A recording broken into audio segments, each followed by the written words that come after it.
और बन लो ज़्यादा चतुर, जल गिना पंखे की कॉइल। जी हाँ दोस्तों, बहुत सारे भाई चतुराई दिखाते हैं पंखे की कॉइल के अंदर वाइंडिंग करते वक्त, और बहुत सारे भाई क्या करते हैं कि मूर्ख बन जाते हैं। जी हाँ दोस्तों, तो ये पंखे की कॉइल बार बार जलती रहती है और आपका क्या हो जाता है, ग्राहक का जो विश्वास होता है आपके ऊपर वो उठ जाता है और वो काम फिर दूसरी दुकान पर ले जाके कहीं और कराने लगता है। तो ये आपकी सबसे बड़ी गलती है। ऐसा क्यों होता है, क्या करना चाहिए इस वीडियो में दोस्तों पूरा देखिए, वीडियो के साथ में दोस्तों बने रहिए। जी हाँ दोस्तों होता क्या है कि बहुत सारे भाई जो होते हैं वो क्या करते हैं, जैसे इस पंखे के अंदर मान लीजिए 200 ग्राम वायर इसमें निकला, ठीक है, तो या ज़्यादातर 180 के आसपास भी निकल जाता है, तो वो क्या करते हैं कि 160 ग्राम के आसपास वायर डाल देते हैं।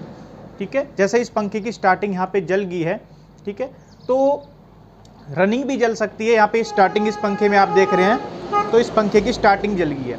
इसके पीछे का जो मेन कारण रहता है कि भाई गलती क्या कर देते हैं कि वो या तो खुद से वाइंडिंग कर रहे हैं तो स्टार्टिंग अंदर टर्न थोड़े कम कर देते हैं।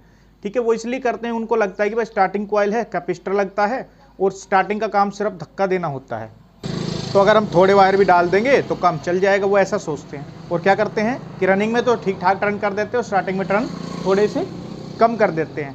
लेकिन दोस्तों वो फिर एक गलती और भी कर देते हैं, टर्न तो कम कर ही देते हैं, साथ में कैपेसिटर भी 3.15 का लगा देते हैं। जी हाँ दोस्तों, मैं बोलता रहता हूँ कि पंखे के अंदर हमेशा 2.5 MFD या 2 MFD के आसपास का ही आपको कैपेसिटर लगाना चाहिए, जिससे पंखे की लाइफ अच्छी रहे।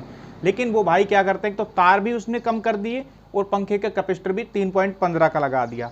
अब दोस्तों इसका रेजिस्टेंस क्या हो गया, कॉइल का टर्न कम करने से कम हो गया रेजिस्टेंस। ठीक है, तो पंखे के जलने के चांसेस बहुत ज़्यादा बढ़ जाएंगे स्टार्टिंग कॉइल के, क्योंकि यहाँ पे कैपेसिटर भी आपने बड़ा लगा रखा है और टर्न भी कम कर दिए। एक कारण और भी होता है कि बहुत सारे भाई क्या करते हैं, ठीक है, ये जो बैरिंग इसमें होता है पंखे के अंदर, बैरिंग पर ध्यान नहीं देते हैं। जैसे इस पंखे में बैरिंग आप देख रहे हैं, तो क्या करेंगे भाई कि वाइंडिंग करी, पंखा कोई आया उसकी वाइंडिंग करी या कराई, उसमें सीधा फिट कर दिया ऐसे ही जल्दबाजी में और उसको दे दिया। तो कई बार इसमें क्या होता है, ग्रीस जो है सूख चुकी होती है। तो हमेशा पंखे के बेरिंग के अंदर आपको जो है ग्रीस हमेशा नई डालनी चाहिए और बढ़िया क्वालिटी की ग्रीस डालनी चाहिए, जिससे बेरिंग खराब ना हो, पंखा जाम ना हो। इससे आपका पंखा जो है लंबे समय तक चलता है। जी हाँ दोस्तों, बहुत सारे भाई, अब तो ये बात हो रही थी कि पंखा भाई आप खुद वाइंडिंग कर रहे हो तब गलती कर रहे हो। ठीक है, आप तार बचाने के चक्कर में यहाँ पे गड़बड़ कर रहे हो। ठीक है, तो एक होती है कि भाई आप कहीं वाइंडिंग करा के ला रहे हो पंखे की और वो आपके साथ, अब वो आपको मूर्ख बना रहा है, आप मूर्ख बन रहे हैं, क्योंकि आप ऐसी दुकान पे जा रहे हैं जो कि टर्न ही बहुत कम डाल के दे रहे हैं और आप उसको चेक कर ही नहीं रहे हो भाई टर्न कितने डाले। तो भाई हमेशा जब भी पंखा अगर जल जाए, आपने बाहर से वाइंडिंग कराया और जल जाए, तो उसकी कॉइल को कट करो, चेक करो कि भाई उसने कितने टर्न डाले। जी हाँ दोस्तों, तो वो आपको मूर्ख बनाते रहते हैं और आप मूर्ख बनते रहते हो और पंखा जलता रहता है। कस्टमर खराब होंगे, आपके होंगे, आपने गारंटी भी लिया है, तो वाइंडिंग का खर्चा अपनी जेब से आपको क्या करना पड़ सकता है, भुगतना पड़ता है दोस्तों। तो ये एक बड़ी दिक्कत है ना दोस्तों। एक चीज़ का और हमेशा ध्यान रखा करो कि तार की वायर की क्वालिटी जो अच्छी रखिए, मीडियम रखिए। बहुत सारे भाई बहुत ज़्यादा लो क्वालिटी का वायर लगाते हैं, जिसकी वजह से भी कॉइलें बहुत जल्दी जल जाती है। और टर्न को तो आपको कम करना नहीं है, स्टार्टिंग कॉइल भी इम्पोर्टेंट कॉइल मानी जाती है। और रनिंग में भी आपको टर्न थोड़ा सा हल्का सा 1-2 टर्न बढ़ा के ही डालना चाहिए, जिससे पंखा लंबे समय तक चले। और कैपेसिटर भी आपको 2.5 के आसपास ही आपको लगाना चाहिए। तो दोस्तों मैंने अभी कैपेसिटर के बारे में बोला, तो देखिएगा पंखे के अंदर हमेशा जो है 3.15 का कैपेसिटर जो है आपको देखने को मिल सकता है, तो लगाना नहीं चाहिए, आपको कम का ही लगाना चाहिए। 2 से थोड़ा ऊपर मिल जाए ना, 2 का भी लगा सकते हैं, उससे थोड़ा ऊपर मिल जाए वो लगा सकते हैं। 3.15 का ज़्यादा बड़ा हो जाता है, जो कि अगर आपने पंखे की वाइंडिंग कर रखी है, ठीक है, तो उसमें टर्न भी कम है, ऐसी कंडीशन में पंखे के जलने के चांसेस काफ़ी ज़्यादा फिर क्या होंगे, बढ़ जाएंगे।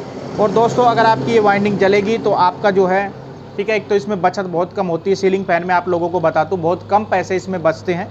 ओके, ऐसे में अगर आपका पंखा कुछ ही दिनों में जल गया और आपने कुछ गारंटी भी ले रखी है, वारंटी भी ले रखी है, तो उसमें आपको फिर जेब से आपको ठीक करके उस देना पड़ेगा। बचत तो आपकी गई भाड़ में।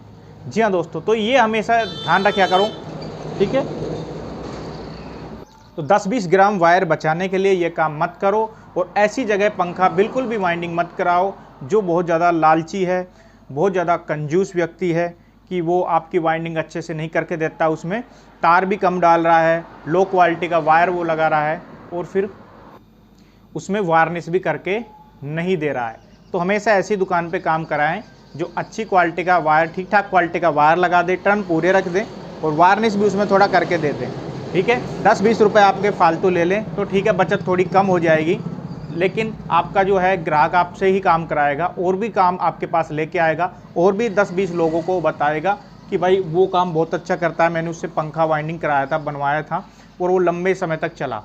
जी हाँ दोस्तों, तो इससे आपका काम हमेशा बढ़ता है। लेकिन अगर आप कंजूसी करेंगे, लालच करेंगे, ज़्यादा बचाने के चक्कर में सोचेंगे, ज़्यादा लूटने के चक्कर में सोचेंगे और क्वालिटी वाला काम आप नहीं करेंगे तो आपका काम धीरे धीरे कम होता चला जाएगा और पता चलेगा कि जो ग्राहक आपके पास आ रहा था, उम्मीद से आ रहा था, बहुत सारा आइटम लेके आ रहा था, इलेक्ट्रिक आइटम आपसे रिपेयर कराने के लिए, कि वो दूसरी शॉप पे जाने लग रहा है, आपसे विश्वास उसका उठ चुका है।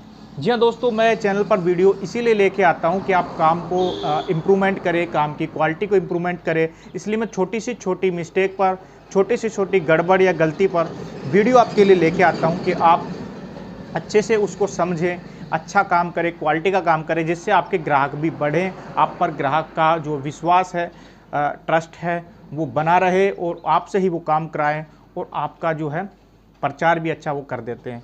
ग्राहक का आप काम ढंग से करोगे ना तो आपको प्रचार करने की ज़रूरत नहीं है, वो खुद प्रचार करेगा और उनसे एक सही रेट में, एक जायज़ रेट में आपको पैसा लेना है और सभी चीज़ें उससे क्लियर करनी है कि भाई आपका कॉपर में निकला है तो कॉपर में करवाना है, एल्युमिनियम में निकला है तो किस में करवाना है, इतने पैसे में होगा। तो सारा चीज़ क्लियर करके ग्राहक से चले कि भाई कैपेसिटर भी उनके सामने चेक कर दे। इस मीटर से, ये जो मीटर आता है 9205A मल्टीमीटर होता है, इससे हम कैपेसिटर चेक कर सकते हैं, BCU पर सेट कर सकते हैं इसके।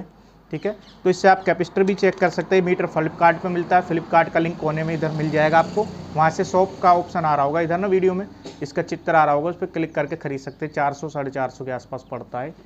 तो इस मीटर से आप कैपेसिटर भी तुरंत के तुरंत चेक कर दें कि भाई कितने पावर का कैपेसिटर इसमें बदलना है।